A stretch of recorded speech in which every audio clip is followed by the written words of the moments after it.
मैं आपको सीटेट की हिंदी पेडागोजी की जो पहली क्लास है वो लेकर के आ गया हूँ। तो यहाँ पर पहली क्लास के अंदर जो है हम पढ़ने वाले हैं, बहुत सारे टॉपिक्स है। तो मैं यहाँ पर आपको बता देता हूँ। देखिए, पहले है भाषा शिक्षा की अवधारणाएं हम जो पढ़ने वाले हैं आज की पहली क्लास में। भाषा अर्जन पढ़ने वाले हैं।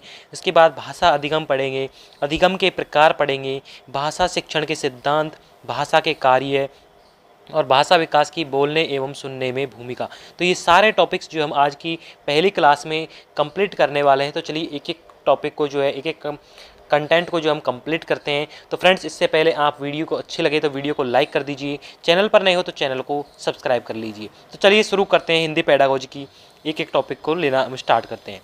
तो देखिए, पहले हिंदी पेडागोजी में जो है कुछ इंपॉर्टेंट्स जो है लाइन कही गई है, एक दो इंपॉर्टेंट लाइन है वो मैं आपको बता देता हूँ यहाँ पर, उनको पढ़ लेते हैं। उसके बाद हम एक एक टॉपिक्स कंटिन्यू करेंगे।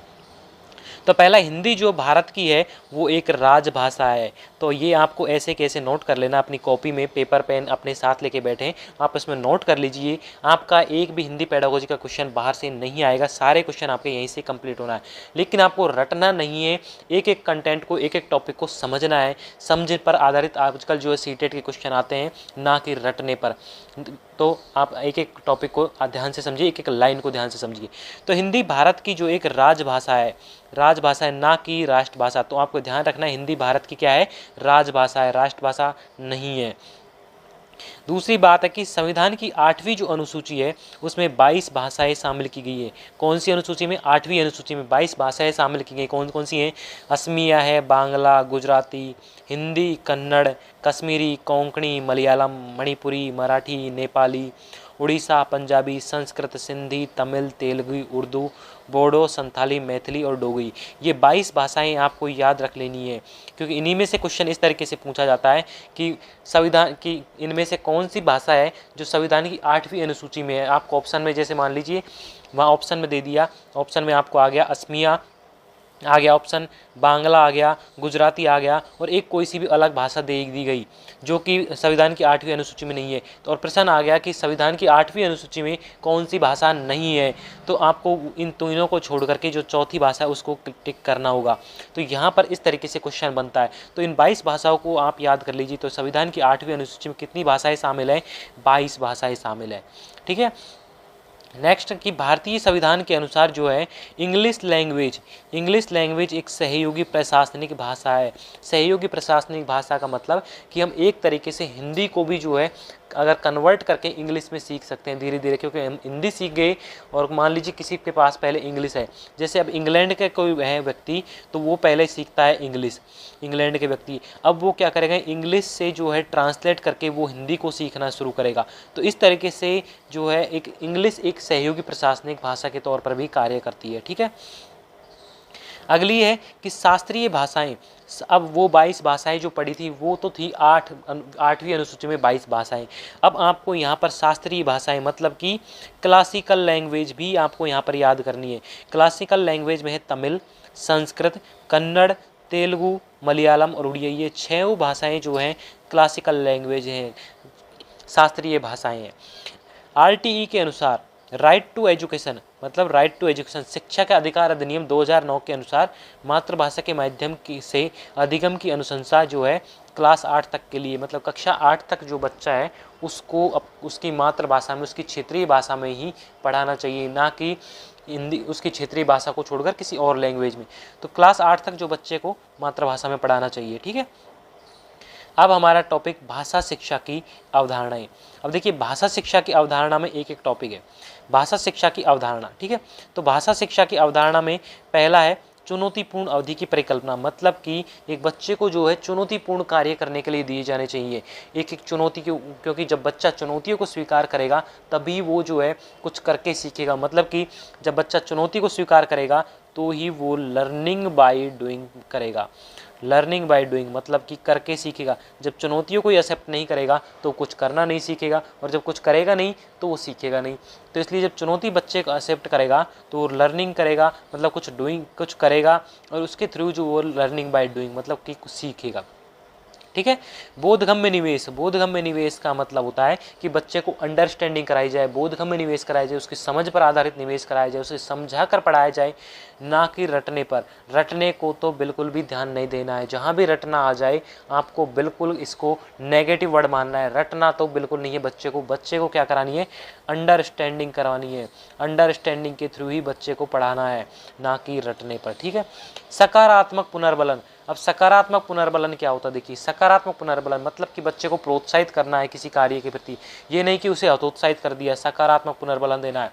अब सकारात्मक पुनर्बलन मतलब कि जैसे कि अब एक तो हम किसी बच्चा कोई कार्य को कर रहा है, ठीक है, जैसे कि बच्चा है, अब उसने मान लीजिए एक प्रश्न का उत्तर दिया तो आपने उसको एक गिफ्ट दे दिया, ठीक है।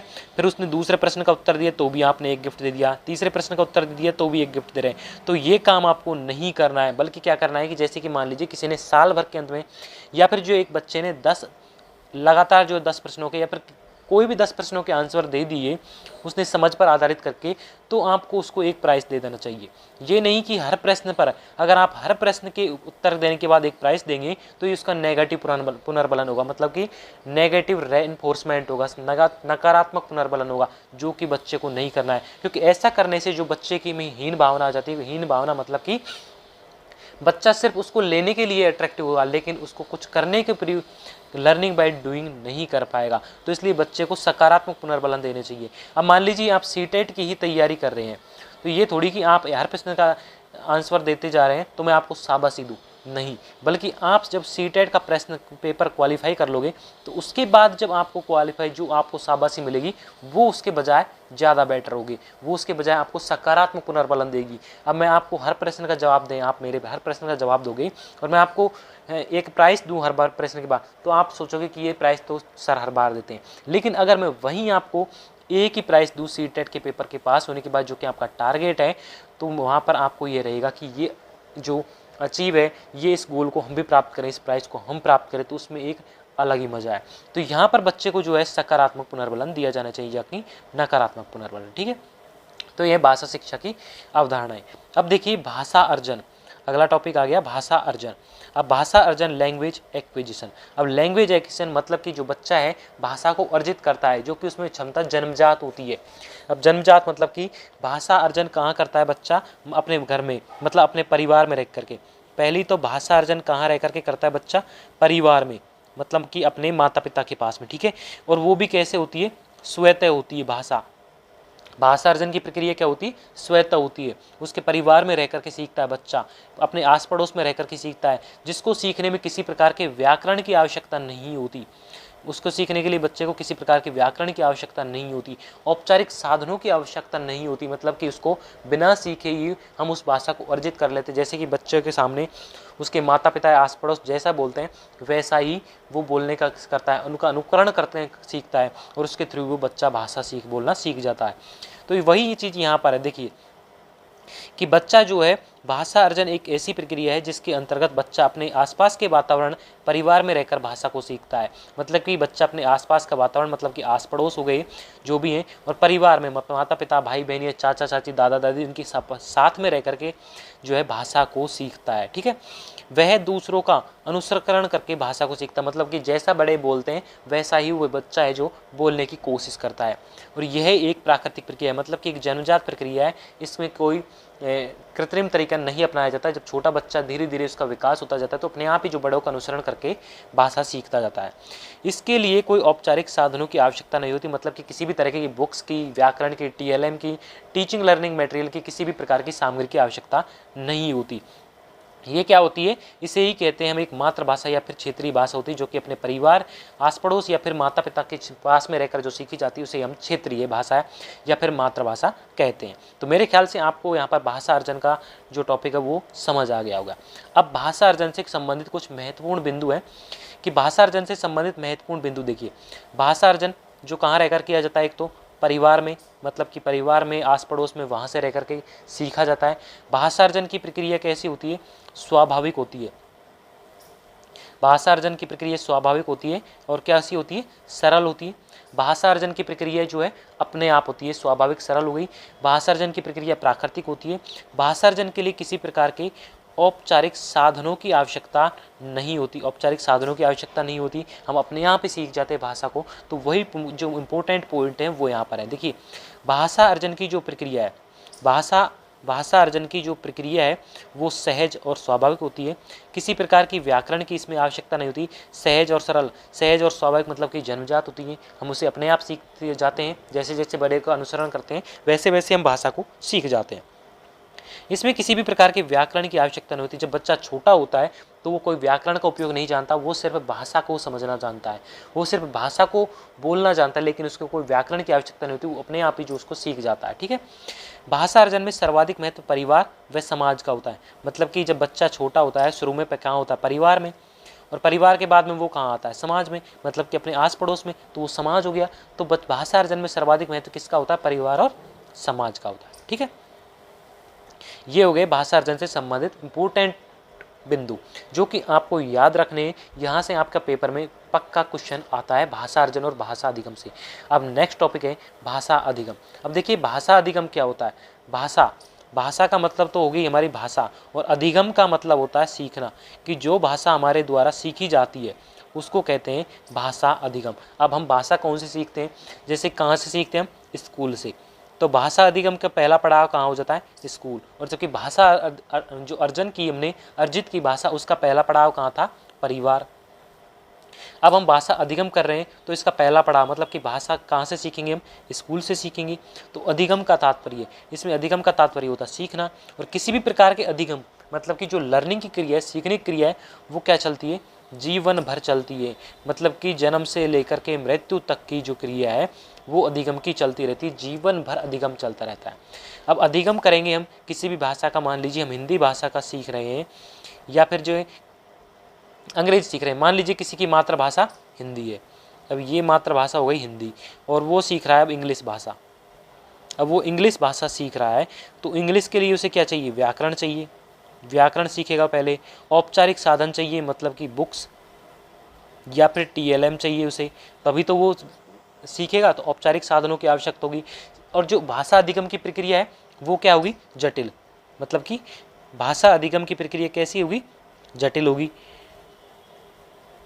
क्योंकि इसको सीखना सरल थोड़ी है। भाषा अधिगम को, कोई भी हम इंग्लिश सीखेंगे तो इंग्लिश को सीखना हमारे लिए जटिल होता है, भाषा अधिगम क्या होता है, जटिल होता है।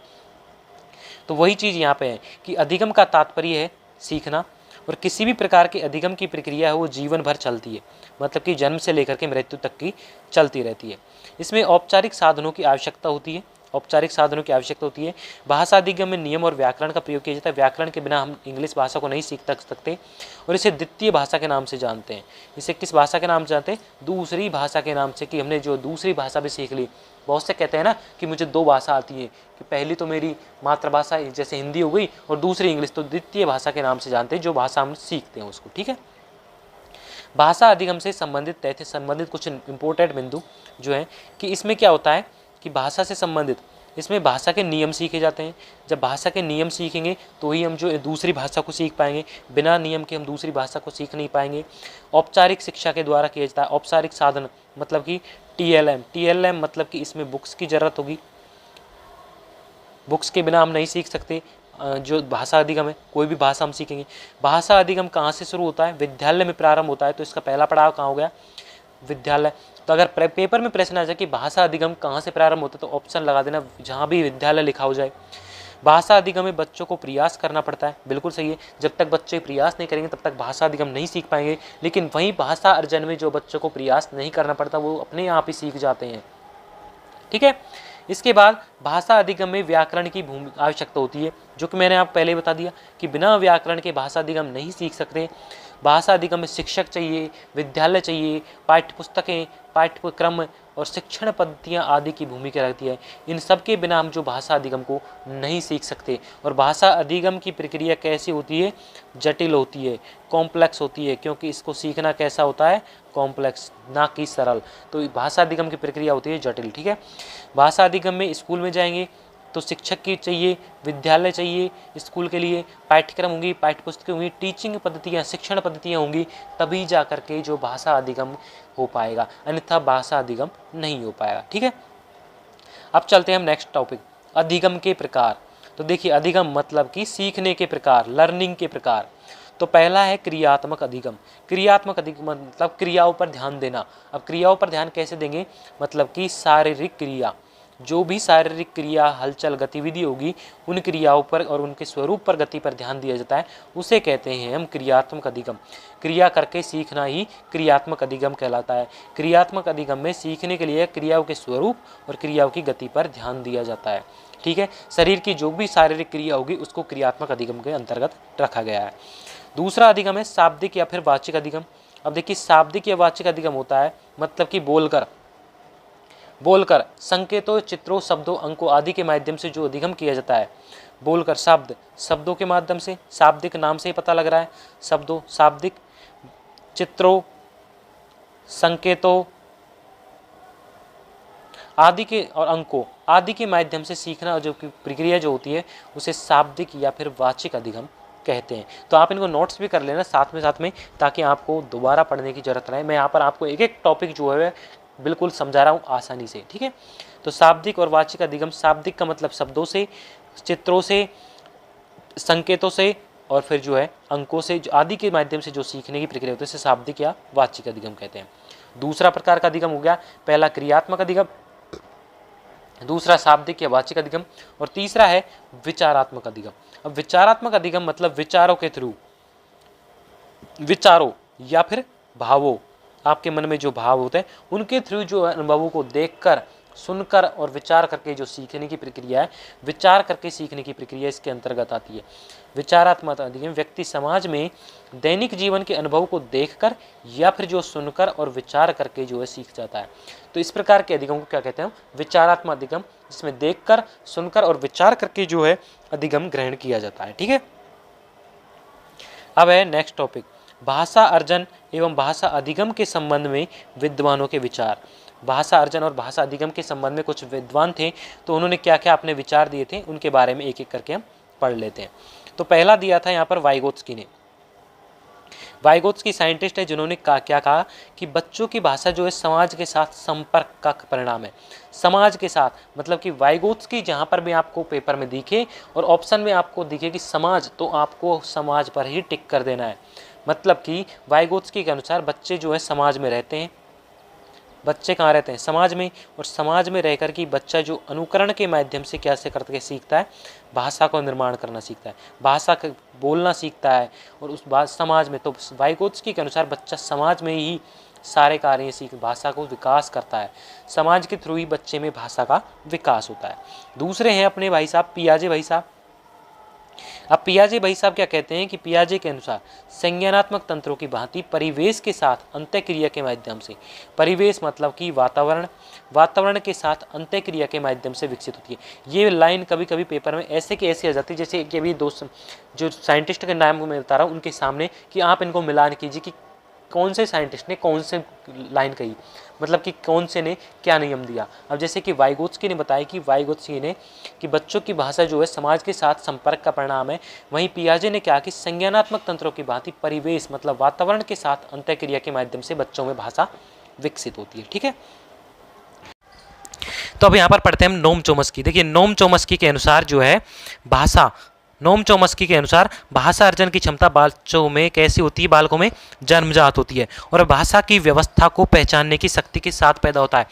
मतलब कि भाषा अर्जन, जो भाषा हम अर्जित करते हैं, जो बच्चा अपने माता पिता से सीखता है, उसकी क्षमता बच्चों में कैसी होती है, जन्मजात, अर्थात वो अपने आप ही जो क्रिया उस भाषा को सीख जाते हैं। ठीक है, तो मेरे ख्याल से आपको ये तीनों साइंटिस्टों की जो अवधारणा वो समझ आ गई होंगी, वाइगोत्स्की की, पियाजे और नोम चोम्स्की की, तो आपको ये ध्यान रखनी है। ठीक है, अब हम पढ़ते हैं भाषा शिक्षण के सिद्धांत। तो भाषा शिक्षण का सिद्धांत पढ़ते हैं हम एक एक करके। ठीक है, तो भाषा शिक्षण का पहला सिद्धांत है अनुबंधन के सिद्धांत या साहचर्य का सिद्धांत। मतलब कि इसमें व्यक्ति जो है कोई मूर्त वस्तु के रूप में संबंध स्थापित करता है।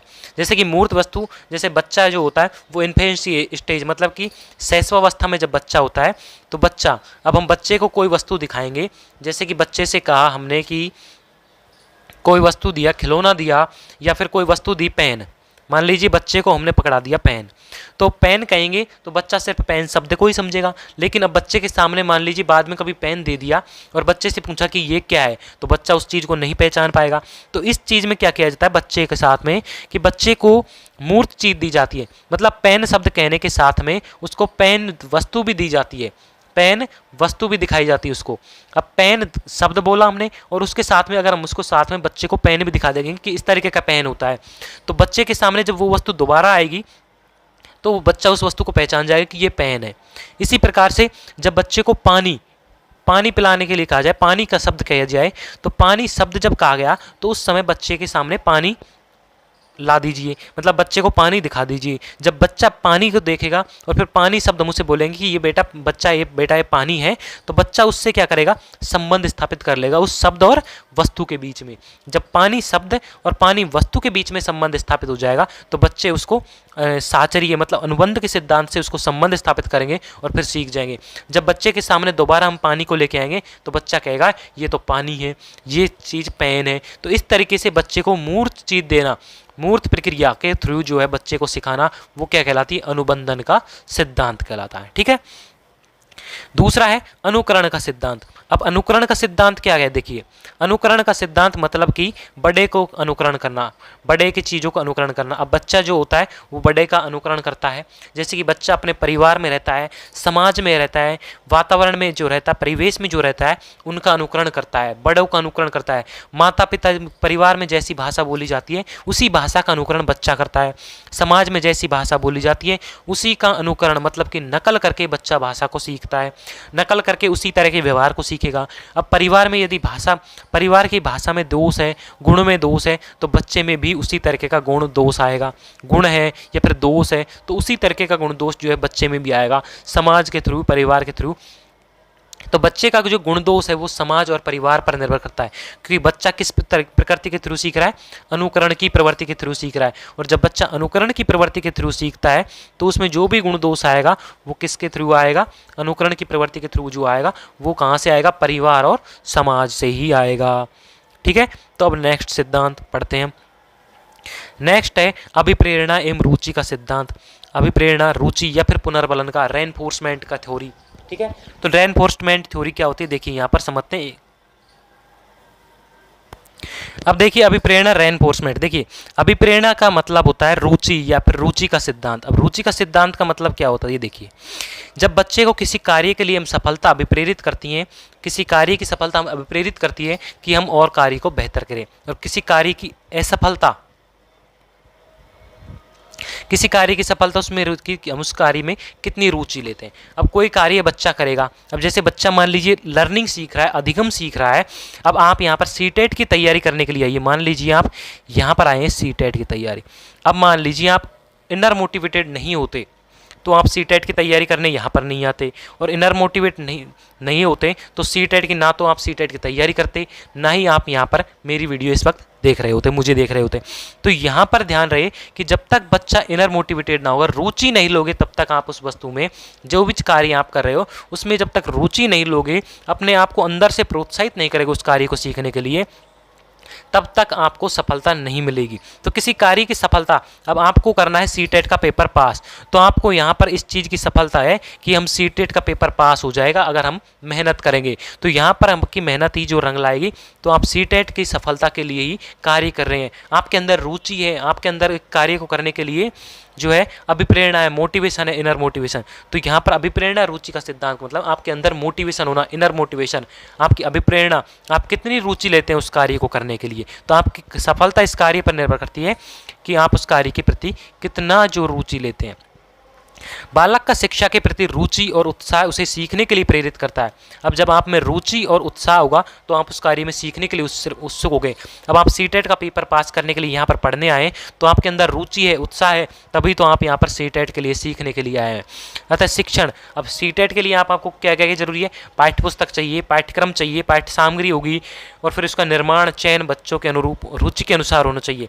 मतलब कि अब आप सीटेट की तैयारी करने आए हो यहाँ पर, अगर यहाँ पर सीटेट की तैयारी करने आए हैं आप, तो अगर मैं आपको यहाँ पर सीटेट के अलावा किसी और की मान लीजिए मैं यहाँ पर एसएससी की तैयारी करवाऊँ आपको, और आप तैयारी करना चाहते हैं सीटेट की, आप तैयारी किसकी करना चाह रहे हैं, सीटेट की, और मैं तैयारी करवा रहा हूँ आपको एसएससी की, तो आप मेरी वीडियो थोड़ी देखोगे, आपको तो सीटेट के ही नोट्स चाहिए ना। तो सीटेट की सामग्री चाहिए, पाठ्य सामग्री, पाठ्य वस्तु भी आपको सीटेट की चाहिए। सीटेट के थ्रू आपने जो अपनी प्लानिंग कर रखी है कि किस तरीके से हम, इस तरीके से कि हम पहले नोट्स पढ़ेंगे, उसके बाद हम प्रीवियस ईयर के क्वेश्चन करेंगे, और तब तक जो हमारे फिर मॉक टेस्ट लगाएंगे। तो तब आपने एक प्लानिंग कर ली कि इस तरीके से हम पढ़ेंगे तो हमारा जो है पेपर पास हो जाएगा। तो आप में क्या है कि आपने अपने अनुसार रुचि बना रखी है, तो उसी तरीके से बच्चों को सीखने के लिए भी पाठ्य सामग्री चाहिए, पाठ्य वस्तु चाहिए, और उसका निर्माण और चयन जो कैसा होना चाहिए, बच्चों की रुचि के अनुसार होना चाहिए। बच्चों की रुचि के अनुसार होगा तो उसे सदैव सीखने के लिए प्रेरित करते रहना चाहिए, बच्चे को इनर मोटिवेटेड करना चाहिए कि बेटा इस तरीके से ये कार्य करोगे तो आप इस तरीके से जल्दी सीखोगे। तो इस तरीके से जो है सीखने के लिए बच्चों को प्रेरित करना चाहिए। तो ये हो गया अभिप्रेरणा, रुचि या पुनर्बलन का सिद्धांत। अगला है क्रियाशीलता का सिद्धांत। क्रियाशीलता का मतलब है कि क्रिया मतलब कि शारीरिक गतिविधि के थ्रू सीखना। अब शारीरिक गतिविधियों के थ्रू सीखना कैसे कि जब बच्चा कोई शारीरिक क्रिया करेगा तो शारीरिक क्रिया के थ्रू ही जो बच्चा सीखेगा। अब शारीरिक क्रिया के थ्रू जब बच्चा सीखेगा तो वो कैसा करेगा, लर्निंग बाय डूइंग, मतलब कि खुद करके सीखेगा। और जब लर्निंग बाय डूइंग करके सीखेगा तो उसमें क्या होगी, शारीरिक क्रिया होगी, और शारीरिक क्रिया करने से बालक को सदैव खुद से करके सीखने के पर्याप्त अवसर उपलब्ध कराना चाहिए। करके सीखने पर बल देता है, मतलब कि जब बच्चा खुद करके किसी कार्य को करना सीखेगा, खुद किसी कार्य को करेगा तो वह जल्दी सीखेगा और आसानी से समझ लेता है। तो ये होता है क्रियाशीलता का सिद्धांत। ठीक है। अभ्यास का सिद्धांत। अब अभ्यास का सिद्धांत देखिए, अभ्यास का मतलब है रिपीटेशन का। किसी भी चीज़ को अब हम सीखते हैं तो अब मान लीजिए हमने बचपन में या फिर कोई भी चीज़ सीखी, या फिर अब हम जो सीख रहे हैं सीटेट की, अब आप कर रहे हैं सीटेट की तैयारी। अब सीटेट के मान लीजिए आपने नोट्स पढ़ लिए पहले, ठीक है, आपने नोट्स पढ़ लिए। अब जब आप उसको रिपीट नहीं करोगे, नोट्स पढ़ने के बाद आपने प्रीवियस ईयर के क्वेश्चन लगा लिए, उसके बाद आपने मान लीजिए मॉक टेस्ट भी कर लिए, ठीक है। अब आपका एग्जाम आने वाला है कुछ में, मतलब कि अब आपका कुछ 2-5 दिन बचे हैं, 2-5 दिन, तो आप क्या करेंगे कि सीटेट्स के नोट्स को आप दोबारा रिवाइज करेंगे, प्रैक्टिस करेंगे, अभ्यास करेंगे कि कहीं हम चीज़ों को भूल तो नहीं गए। तो अभ्यास करेंगे आप, उसके लिए दोबारा पढ़ेंगे उन चीज़ों को। तो जब उन चीज़ों को दोबारा पढ़ रहे हैं तो आपके वे चीज़ क्या आ रही है, पहले पढ़ी हुई चीज़ दोबारा आपके व्यवहार में आ रही है। तो जब वही चीज़ें हमारे बार बार हमारे व्यवहार में आती है तो उससे क्या होता है कि हम उस चीज़ों को अधिक से अधिक और ग्रहण कर लेते हैं। तो उसी तरीके से है कि किसी भी चीज़ को हम जब सीखते हैं तो उसमें अभ्यास सबसे महत्वपूर्ण है, क्योंकि उसी से वह हमारे व्यवहार में आती है, और भाषा प्रयोग के अधिक से अधिक अवसर मिलने से बच्चों में भाषा का विकास जल्दी हो जाता है। तो ठीक है, जब बच्चा जितना अधिक ज़्यादा अवसर मिलेगा बच्चे को बोलने के, बच्चे को जितना ज़्यादा अवसर बोलने के मिलेंगे तो बच्चा क्या करेगा, जितना ज़्यादा बोलेगा उतना ही ज़्यादा भाषा उसमें क्या आएगी, उसके विकास में होगी, उसका भाषा विकास जल्दी होगा। ठीक है, तो ये होता है अभ्यास का सिद्धांत। अब होता है आवर्ती का सिद्धांत। आवर्ती का मतलब किसी चीज़ को सीखने में आवर्ती, दोहराना, जितना अधिक दोहराएंगे उतना अधिक सीखेगा। तो भाषा सीखने में आवर्ती का भी बहुत महत्व है। सीखी हुई बात को जितना अधिक दोहराया जाएगा वह उतनी ही अधिक देर तक याद रहेगी। इसलिए भाषा शिक्षण में पुनरावृत्ति पर भी विशेष ध्यान दिए जाने की आवश्यकता है। मतलब कि बच्चे ने कोई भाषा विकास सीखा, कोई भी उसने भाषा सीखी, अब उसको जब तक हम बोलते रहेंगे, या फिर आपने सीटेट के नोट्स की तैयारी, सीटेट की तैयारी कर रहे हैं, आपने नोट्स पढ़े सीटेट के, तो आप अगर सीटेट के नोट्स नहीं पढ़ोगे, प्रीवियस ईयर के क्वेश्चन सॉल्व नहीं करोगे तो आप उन चीज़ों को भूल जाओगे। इसलिए आपको उन चीज़ों को रिपीटेशन करना है, उनकी पुनरावृत्ति करना है, उनको दोहराना है, तभी आप उस चीज़ों को दोबारा याद रख सकते हो। तो ये होता है आवृत्ति का सिद्धांत। आवृत्ति मतलब कि दोबारा पढ़ना, एक से अधिक बार पढ़ना, किसी चीज़ को अधिक देर तक याद रखना। ठीक है। अब है अनुपात और क्रम का सिद्धांत। अनुपात और क्रम का सिद्धांत मतलब कि भाषा कौशल है। भाषा में 4 कौशल होते हैं, श्रवण सुनना, वाचन बोलना, पठन पढ़ना और लेखन। तो इनमें निपुणता के लिए अभ्यास क्रम में समान अनुपात बनाए रखने पर जोर देता है। अब अभ्यास करते हैं, जब हम बार बार किस चीज़ का अभ्यास करेंगे, हम उसको याद करने की कोशिश करेंगे, सीटेट्स के नोट्स को आप पढ़ने की कोशिश पढ़ोगे, उनको समझोगे, तो वो क्या आएंगी, एक क्रम में आते हैं ये श्रवण कौशल, श्रवण वाचन पठन एवं लेखन। तो इनका निपुणता के लिए अभ्यास क्रम में समान अनुपात बनाए रखता है। मतलब कि ये 4 कौशल एक साथ सीखे जाते हैं और समान अनुपात में इनको ग्रहण किया जाता है। ठीक है, अनुपात और क्रम का सिद्धांत। ठीक है, तो यहाँ पर ये हो गए शिक्षण के सिद्धांत। ठीक है, अब आते हैं भाषा के कार्य, कि भाषा के क्या कार्य हैं, भाषा के द्वारा हम क्या क्या कर सकते हैं। पहली बात, भाषा के द्वारा जो है विचारों का आदान प्रदान हो जाता है। विचारों का आदान प्रदान। दूसरी बात, भाषा के द्वारा ज्ञान प्राप्त कर सकते हैं हम, शिक्षा प्राप्त कर सकते हैं, भाषा के द्वारा विचारों की अभिव्यक्ति हो जाती है, आवश्यकता, इच्छा, भावनाओं की अभिव्यक्ति कर सकते हैं। तो ये सभी जो है भाषा के कार्य हैं। देखिए पहला है अभिव्यक्ति का साधन। अभिव्यक्ति का साधन मतलब कि भाषा की अभिव्यक्ति। भाषा व्यक्ति को अपनी आवश्यकता, इच्छा, भावनाएं आदि अभिव्यक्त करने में सहायता करती है। बिल्कुल सही बात है। हमने विचार, भावनाएं ये सब स्थापित करने में जो भाषा हमारा व्यवहार करती है, सहायता करती है भाषा, कि हम एक व्यक्ति को, कि हम अपने विचारों को दूसरे व्यक्ति तक शेयर कर सकें, दूसरे व्यक्ति के विचारों को हम अपने तक शेयर कर सकें। ठीक है। दूसरा है सामाजिक संबंध स्थापित करने में। सामाजिक संबंध मतलब कि समाज के साथ वार्तालाप करने में, सामाजिक संबंध बनाने के लिए भी हम भाषा का प्रयोग करते हैं। जैसे समाज में हम किसी व्यक्ति से या फिर किसी से बात करते हैं तो भी हमें किसकी ज़रूरत पड़ती है? भाषा की। तो भाषा क्या है? सामाजिक संबंध बनाने के लिए भी भाषा का प्रयोग किया जाता है। अगला है भाषा मानव विकास का मूल आधार है। मूल आधार मतलब कि भाषा की शक्ति के माध्यम से ही मनुष्य प्रगति के पथ पर अग्रसर हुआ है। भाषा के अभाव में मनुष्य विचार नहीं कर सकता। तो कितनी बड़ी बात कही गई है। अगर भाषा नहीं होती तो मनुष्य अपने मन के अंदर भी कुछ विचार नहीं कर सकता, सोच नहीं कर सकता, ब्रेन स्टॉर्मिंग नहीं कर सकता, और विचार के अभाव में वह ज्ञान की प्राप्ति नहीं कर सकता। ज्ञान विज्ञान के क्षेत्र में जब विचार ही नहीं होंगे तो ज्ञान विज्ञान की प्रगति कहाँ से होगी? तो इस तरीके से विचार के क्षेत्र में, जब विचार के अभाव में ज्ञान विज्ञान की प्रगति क्षेत्र में भी प्रगति नहीं कर सकता है। अगला है ज्ञान प्राप्ति में सहायक। अब जब शिक्षा, भाषा ही नहीं होती, अगर भाषा नहीं होती तो ज्ञान प्राप्ति में सहायक नहीं होती। तो इसलिए भाषा किसम की प्राप्ति में सहायक है? ज्ञान की प्राप्ति में भी भाषा की महत्वपूर्ण भूमिका है। शिक्षा प्राप्ति में हम विद्यालय जाते हैं, शिक्षा प्राप्त करते हैं, तो शिक्षा की प्राप्ति में किसकी आवश्यकता है? भाषा की। और ज्ञान तो हम कहीं से भी प्राप्त कर सकते हैं, स्कूल से भी, समाज से भी, परिवार से भी। ज्ञान की प्राप्ति अगर कही जाए तो ज्ञान की प्राप्ति हम जो है स्कूल, परिवार और समाज, हम कहीं से भी जो है ज्ञान की प्राप्ति कर सकते हैं। ठीक है। तो ये हो गए जो है भाषा के कार्य। अब पढ़ते हैं नेक्स्ट है भाषा की, कि भाषा के कार्य एक और है गया कि भाषा मानव सभ्यता एवं संस्कृति की पहचान है। अब संस्कृति की पहचान कैसे है? कि जैसे जैसे मानव समाज ने अपनी भाषा में प्रगति की वैसे वैसे उसकी सभ्यता एवं संस्कृति में विकास हुआ। और जब बच्चे ने या फिर समाज में जो प्रत्येक व्यक्ति ने भाषा सीखी तो उसकी सभ्यता और उसकी संस्कृति अलग अलग होती चली गई। संसार में जो है विविधता है संस्कृति की, सभ्यता और संस्कृति की।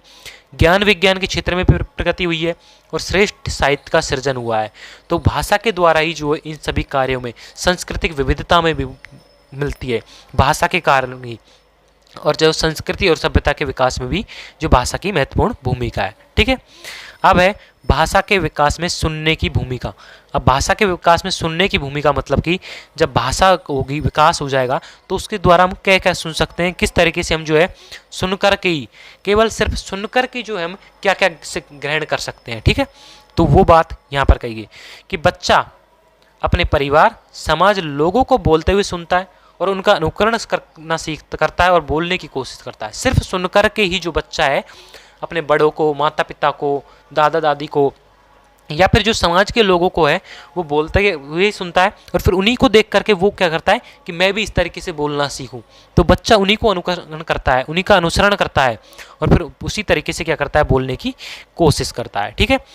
सुनने के माध्यम से ही जो है बच्चे में क्या होता है, शुद्ध उच्चारण कौशल।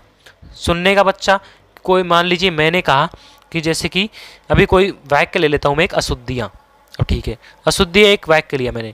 अब किसी ने कहा कि अशुद्धि बोल रहा है तू, तो बच्चे ने क्या सुना कि अशुद्धि सुना बच्चे ने। फिर क्या करेगा बच्चा, उसको प्रोसेस करेगा माइंड में कि क्या बोला अभी, अशुद्धि। अब वो किसी और कोई बोलेगा तो बोलेगा कि अशुद्ध मत बोल। ठीक है। तो बच्चा क्या करेगा, उससे शुद्ध उच्चारण करने का कौशल विकास होता है। सुनने के माध्यम से ही बच्चा बोलने में आने वाली उच्चारण संबंधी अशुद्धियों को भी दूर करने में सफल होता है। अब बच्चा सुनेगा तो उसके जब कोई वाक्य किसी ने जैसा बोला उसी को उसी तरीके से बोलेगा। जैसे कि मान लीजिए मैंने बोला पेन, ठीक है, बच्चे के सामने, तो बच्चा उसी को क्या बोलेगा, पेन बोलने की कोशिश करेगा, ना कि गलत बोलेगा।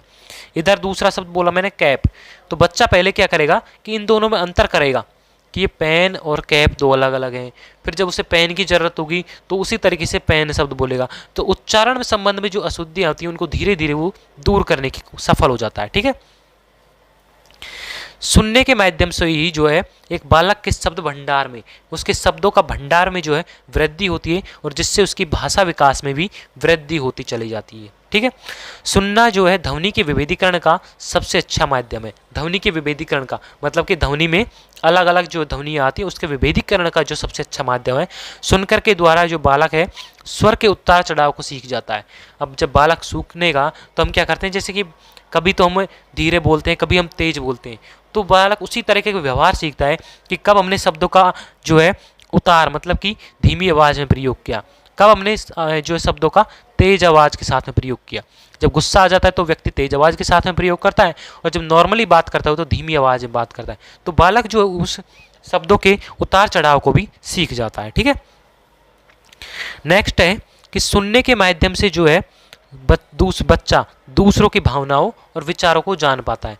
अब दूसरे के विचारों को, जैसे मैं आपको पढ़ा रहा हूँ या सी-टेट का, तो आप मेरे विचारों को जान रहे हो कि टीचर क्या बोल रहा है, ठीक है, सर क्या बोल रहे हैं, तो उस तरीके से आप मेरी भावनाओं विचारों को जान पा रहे हैं। मैं जैसा बोल रहा हूँ वैसा ही आप सुन रहे हो। ठीक है, तो ये होता है बच्चा जो है सुनने के माध्यम से ही दूसरों की भावना और विचारों को जान पाता है।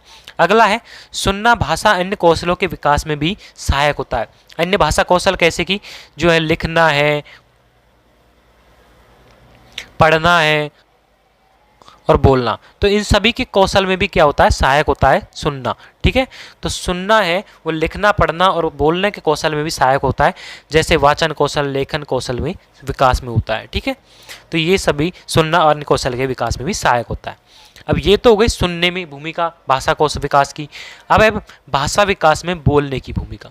अब मतलब कि बच्चा बोल करके जो है खुद क्या क्या करके बोल करके जो है, अब मान लीजिए बच्चा है वो बोल करके क्या क्या कर सकता है, तो बोल करके तो पहले तो वो अपने विचारों, बोल करते क्या करेगा, वो अपने विचारों को दूसरों के साथ आदान प्रदान करेगा, बोलने से शुद्ध उच्चारण होगा उसका। ठीक है, तो ये सभी चीज़ें जो बच्चा बोल करके करेगा, बोल करके भी जो उसके शब्द भंडार में वृद्धि होगी, उसकी अशुद्धियों में कमी आएगी, तो बच्चा इन सभी के द्वारा जो है बोल करके इनमें भूमिका निभाता है। तो पहला, बोल करके जो बच्चा अपनी भावनाओं और विचारों को दूसरों के साथ में अभिव्यक्त कर सकता है। ठीक है, बोलने से ही जो बच्चा है वो शुद्ध उच्चारण सीखता है। बोलने से क्या करता है, बच्चा शुद्ध उच्चारण सीखेगा। जब तक बच्चा बोलेगा नहीं तब तक बच्चा शुद्ध उच्चारण करना नहीं सीखेगा। तो बोलने से क्या होगा, शुद्ध उच्चारण का विकास होगा।